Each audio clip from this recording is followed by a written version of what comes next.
Hello and welcome back to tueslearn.com. This is Virender and today we will work on the navbar drop-down menus that we were working on last time. So last time we had created something like this and today we will extend our work and add a drop-down menu here which will show us the sublist. So let's go to in our code, and this was our last time work. So go to gallery, add an other UL here, which is another list. Give it a class of child. Okay, there you go. And li gal1 slash li gal2 and there tab ul. So this is the child unordered list in between the parent unordered list, and this will become the part of our drop down menu. So save it and go to this, refresh it. You can see there were gal1 and gal2 are there. So first of all, remove these circles, go to the css, type dot child list style, type should be none, and there you go. And now for the child li, clear both.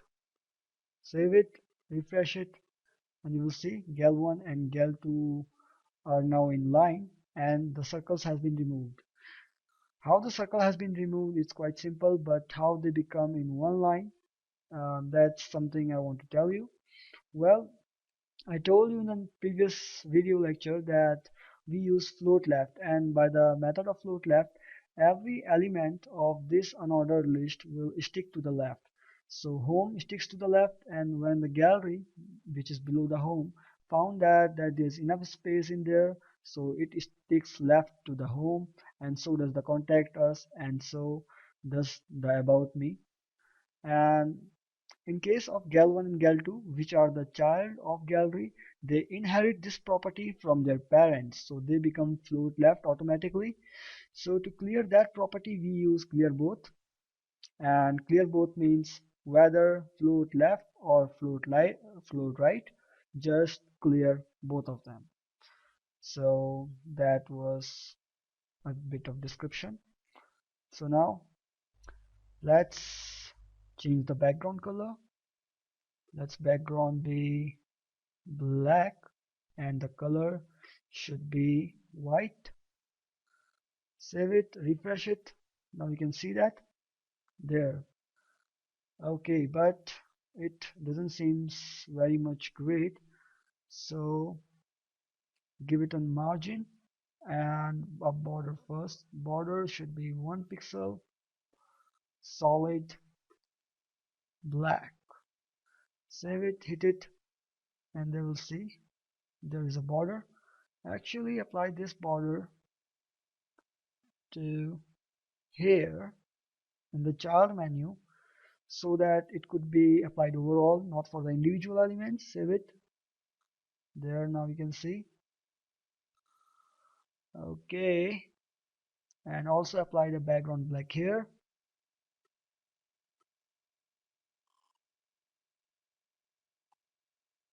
Okay, now this is we are talking about.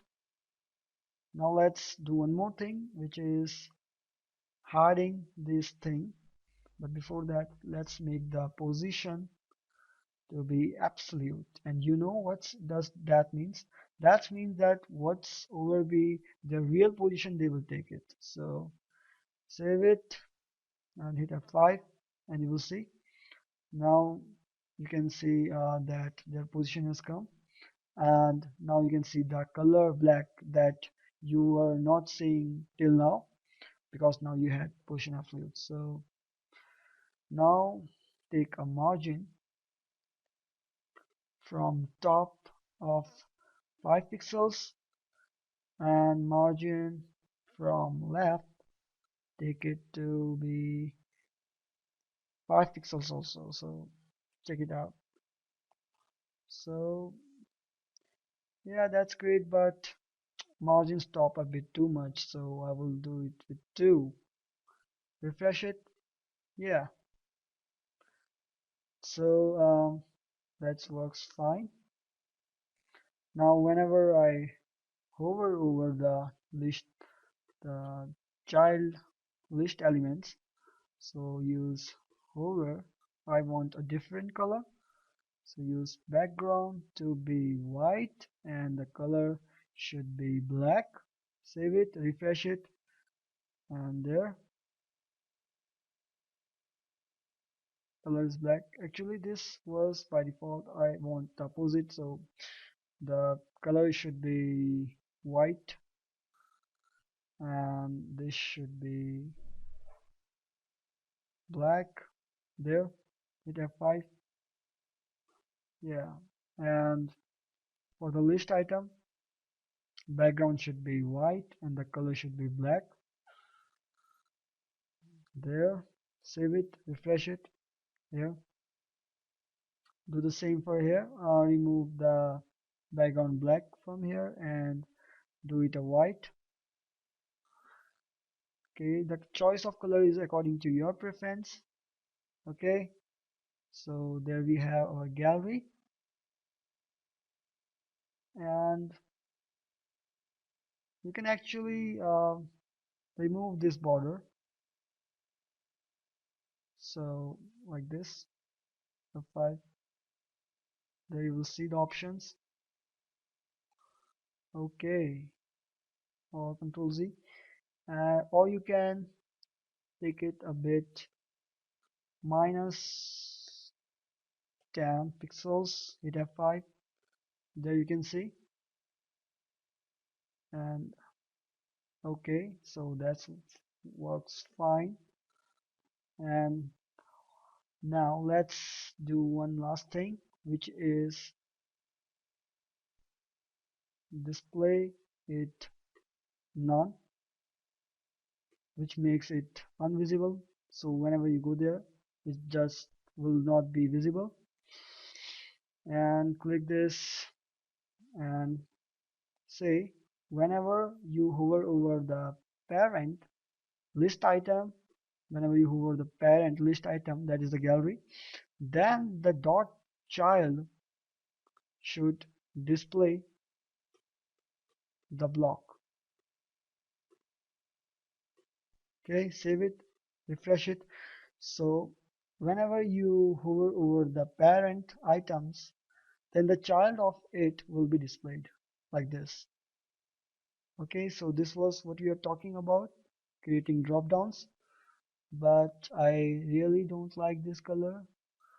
Actually the previous color was a bit good, so let's do this black, white, and let's make it black, and let's just make this white, and this one also black. There, and also take the margin top to be 0 pixels. Hit F5. There, now you can see this is how you create your drop down menu. Okay, so let me see. Okay, enough time we had done, and that's it then. Thank you and have a nice day.